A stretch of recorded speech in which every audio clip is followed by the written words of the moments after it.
সৃষ্টিকর্তা আমাদের পৃথিবীতে কেন পাঠিয়েছেন? কেনই বা একজন মানুষ নিজের জীবনের শেষ পর্যন্ত বাঁচতে পারে না?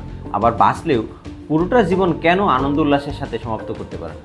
আমি জানি এই প্রশ্নগুলো সবার। আমার লাইফের এ পর্বে এসে আমি দেখেছি অধিকাংশ মানুষ কিভাবে নিজের জীবন পরিচালনা করতে হয় সেটা জানে না।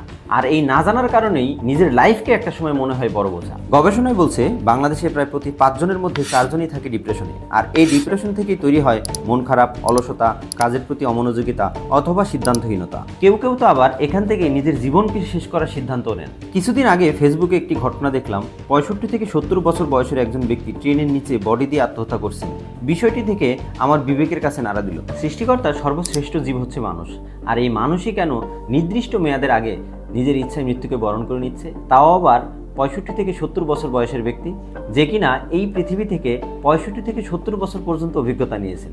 এত বছর অভিজ্ঞতা সম্পন্ন ব্যক্তি হওয়া সত্ত্বেও কেন নিজের কাছে হেরে যেতে বাধ্য হলেন?